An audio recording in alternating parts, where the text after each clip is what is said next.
folks. It's the team from Eurovision Ireland, and we're back with our second of 6 shows reviewing the songs for the 2026 Eurovision Song Contest. Feel free to go back and watch the first one, and the third to sixth ones will appear soon. First of all, I'll introduce the team. We've got Sarah, Hi everyone. we have James, Hi everyone, still hiding behind a logo. yes, hiding behind a logo. International man of mystery he is. We have Bogdan, Hi everyone. we have Richard. Hi. And we have me and Staggy, who may be making an appearance if he feels up to it. This one is, if you can cast your mind back to when the pots were drawn, this is the countries that were in pot two.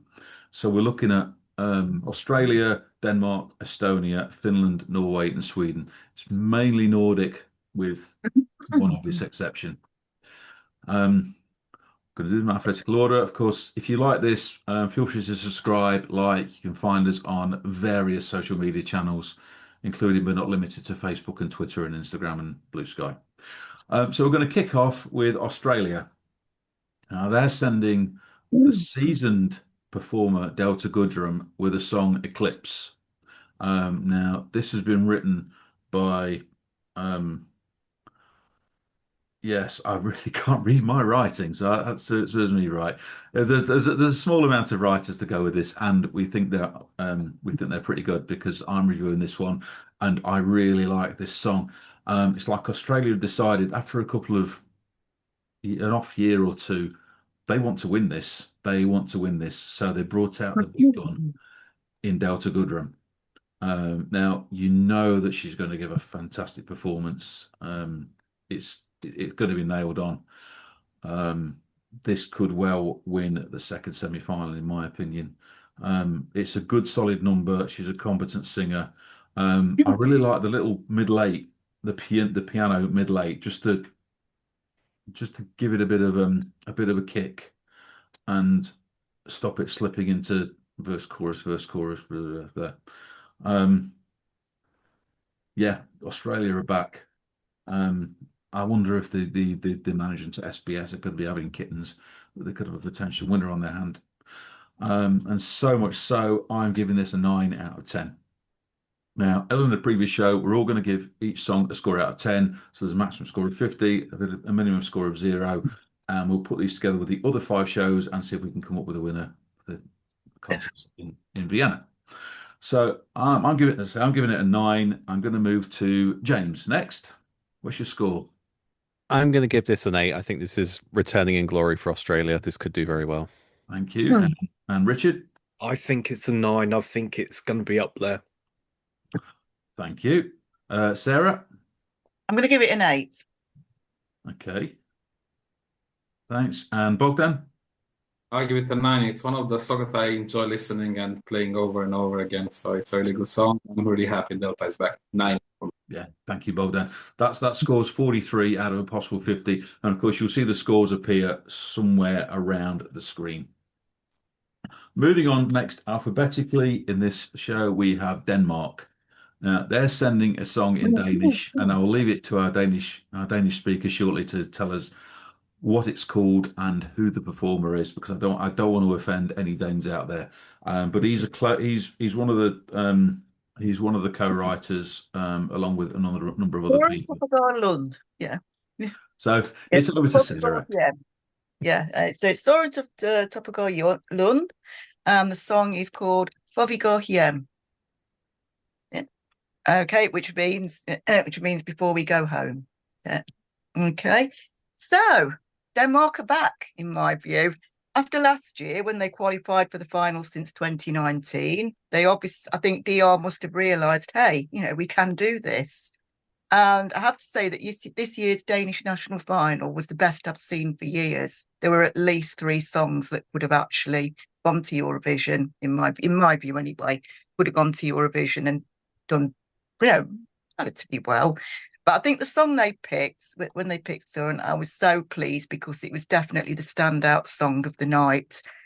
That stage performance, Soren's very he connects well to the camera. Yeah, he certainly knows how to use the stage. The performance he gives, it's definitely Eurovision ready. Yeah, And I was just sort of hooked all the way through. And I thought, wow, if this goes to Eurovision, this could do really well.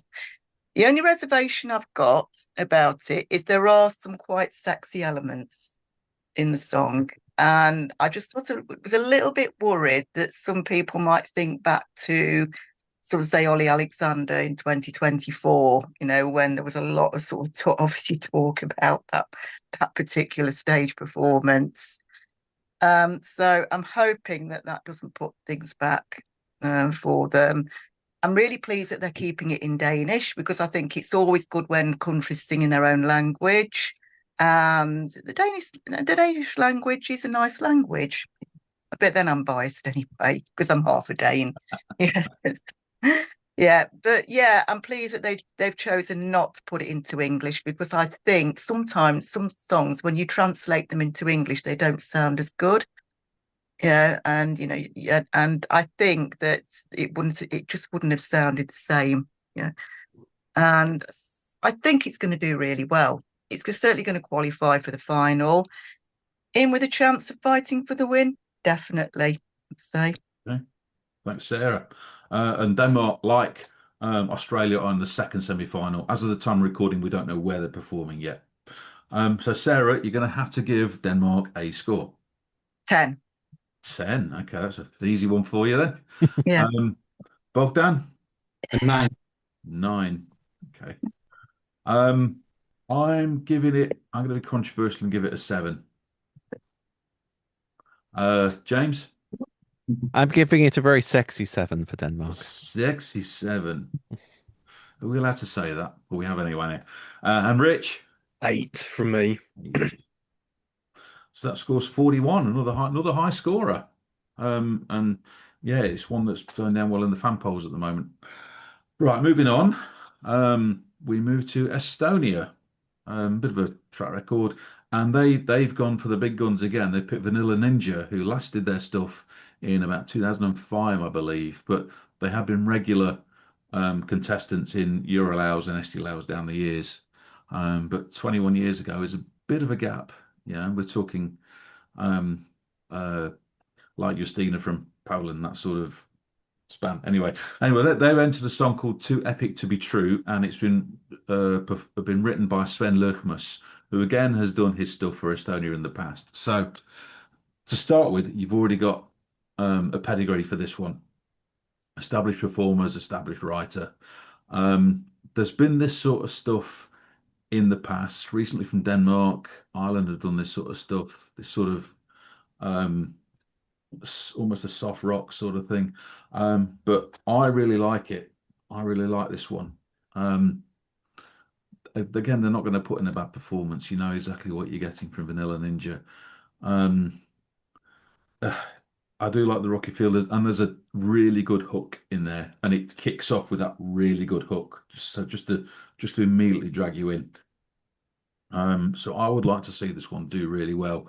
It's not necessarily going down as well in the fan polls, but maybe someone of a certain age who remembers seeing Vanilla Ninja in Eurolaus 20 odd years ago, this hits a lot of it's a lot of bullet points for me. So much so, I'm going to give this an 8. So then it's over to James. What's your score for Vanilla Ninja? I'm going to give them a 6. 6, thank you. And Rich? 8 from me. 8, thank you. And Sarah? I get a 5. I loved Cool Vibes, but I'm not as keen on this. Okay, fair enough. And finally, Bogdan? A 6 from me. 6, okay. So this scores 33. All right, so moving on, we go to Finland.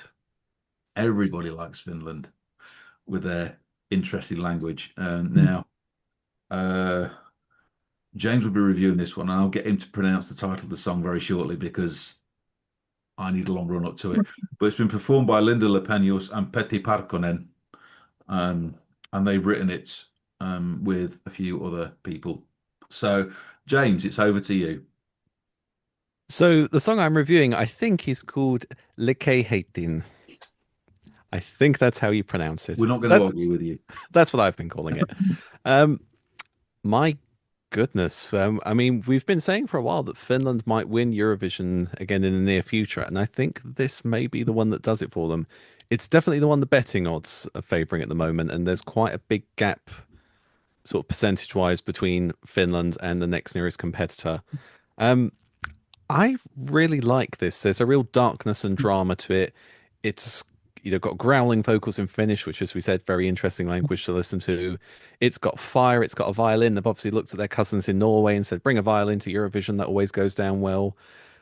Staging at UMK was fantastic. I love that shot at the end where he's like singing up towards her and she's screaming into the violin.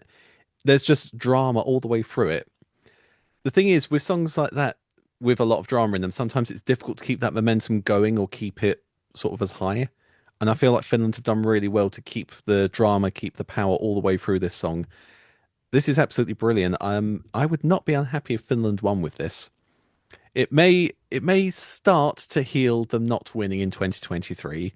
There's still a lot of hard work to go there for getting over that particular loss. But yeah, this is fantastic. I love this. Thanks, James. And what is your score for Finland? I'm going to give them a solid 10. This is amazing. A solid 10. Thank you. Rich, what's your score for Finland? I'm going to give it a 9. 9. Okay. Sarah? 9. Another 9. Wow. See where this is going. Bogdan? 9. A 9. Sorry, was that 9? Sorry. Yes. 9. Okay, I'm going to be the fly in the ointment and give it an 8. I like it, but it didn't grab me as instantly as some of the others that we'll be reviewing. But despite that, it's got a nice, decent score of 45. That could well be the leading one in our 2 shows so far. Right, moving on. We're obviously staying in the Nordic world, and we're going to Norway. Norway are performing in the second semi-final, and they're sending a song called "Ya Ya Ya," not "Ya Ya Ding Dong," just "Ya Ya Ya." And it's performed by Jonas Love. I think that's how his surname is. Yeah, Jonas Love, and he's co-written it with Sondre Skafton. And this one is been reviewed by Bogdan. Indeed. Actually, I like to call it yeah, because that's how I always say it. I love this song. It's so powerful, energetic. The singer is very charismatic. The whole staging, the act, the performance was quite well put through, and I think he just has that charisma on stage. Also has a good voice, a bit of raspiness when it needs to be a little melodic towards the chorus. But the beat is quite keep you going. It makes you sing along, clap along. It's like an audience pleaser, this one. And I think it will do really well, especially with the audience. I'm not sure with the jury, but definitely it will be fun to watch. Thanks, Bogdan. And of course, Norway performing in the second semi-final along with Austria and Denmark that we've already reviewed. You've got to give it a score as well, though. 8. 8. Thank you. I'm going next. I'm going to be controversial. I only give it a 6. James. I'm going to continue the controversy and give it a 6. Hey, thank you. And Rich. 6 for me. Oh. And Sarah. I'm going to be even more controversial and give it a 5. Obviously, quite a Marmite song, I think it's fair to say. All the savoury spreads are available, of course. Finally, in this show, the 6th and final one that we're reviewing is the other Nordic nation, and that is Sweden. And I'll just wait for the flag to appear there. There we go. Sweden. Dab hands at this. Arguably one of the countries that gets Eurovision these days. After a long Melody Festival and selection process, they picked Felicia to sing My System, and I believe she's co-written this with Auden Agnor, Emily Harbach, Julie Bergan, and Tom Teresa Rex. I'll wager some of those have done their stuff for Sweden before. And it has to go to our Sweden expert. It's over to Richard. Right. So everybody knows we champion Sweden, okay? However, Felicia is no Loreen, and she's definitely no Branster City slackers. No bitterness there, but anyway, That's easy for you to say. yeah. Um, before I get onto my major irk over the whole thing, um, good eye contact, can't deny that, but the mask hides any expression, so she could be doing anything under that mask, and you don't really know the full emotion. Um, if you're epileptic, lighting complete nightmare, and I just feel sorry for anybody because even somebody that hasn't got epilepsy, sitting in the Strawberry Arena at Med Festival, and it was horrendous. So I hope they sort of change that up for Vienna. I'm just praying for that. Um, my biggest irk. So Mailfest, big family show from tiny tots up to grandparents, and to an extent Eurovision is a family show as well. My biggest irk is a certain song lyric in this song. You're in my head, my heart, my body part. Are you telling me that's family friendly? It's not really. And I I'm not surprised she got booed as the winner. I know it didn't come across out on TV because I've watched it back on YouTube, but I did the trick that John does at the final at Eurovision. I knew how many points were coming, so I had it on the phone, calculator out. So when we knew who had won, we were up out of our seats and out. And as we were walking around the concourse to the exit, you could just hear this boo. So I think Felicia, yes, she was the favourite going into the final, but I think the Swedish public, with the help of the international juries, realised there were better options, but it was a little bit too late. The reason why I say this is for the first time ever at Melfest, they opened the online voting Monday before the show. So whether that's a trial that's worked or not, I don't know. But yeah, it's an average Swedish entry. Okay, thanks, Rich. Maybe they're not one of the countries that gets Eurovision this year. We'll find out when we get to Vienna. Anyway, you've got to give this a score out of 10. I'll be very nice with a 6 here. 6. Okay, thanks, Rich. Sarah, It's a 5 from me. I totally agree with everything Rich says. Bogdan, We need to see your lips when you're singing. It's a 5. 5. It's a 5 from me as well. I don't think it came across that well on TV. And finally, James, I'm going to be controversial here. I'm going to give it a 2. you're I don't know what she's doing under that mask, but it's not singing. you're perfectly within your rights to give her 2 if you so desire. Right, so you can see the scores will be somewhere around the screen, probably in one of the bottom corners. I'll just reveal that, as you will see, that the winner in this one, 45 out of a possible 50, is Finland, and the flag will pop up very, very shortly. There we go. There we go. As we've said, we will put this one with all the other scores from all the other shows and see if we can predict a winner. And on the subject of winners, I might go quickly around the team just to see if there's a possible winner among this 6. So I'm going to start with Richard. Yes, there's a possible winner, and I think there could be at least 2 top 5s within this group of 6 songs. Okay, thanks, Rich. Bogdan? Definitely can be a winner from this lot. And like Richard, yeah, a couple of top 10s. Why not? James? I think 3 potential winners, and one of them will win, the other 2 will be in the top 5 easy. Okay, thanks. And Sarah? Definitely at least a couple of winners and potentially a couple of top 5s. Yeah, I'll agree. This is a very strong half dozen songs we've got here.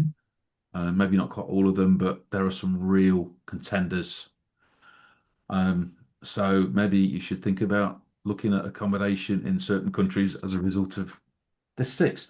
Anyway, so before you can find us on many outlets, social media outlets, like us, subscribe. We'll be doing stuff when we get to Vienna. Some of us are off to Vienna, so keep an eye out for our coverage there. But all the remains is now to say goodbye from each of the teams. So it's goodbye from Sarah, Bye, everyone. from James, Bye, Felicia. from Bogdan, Bye. from Rich. Bye. And from me and Staggy, who's laughing on the inside, thank you and goodbye.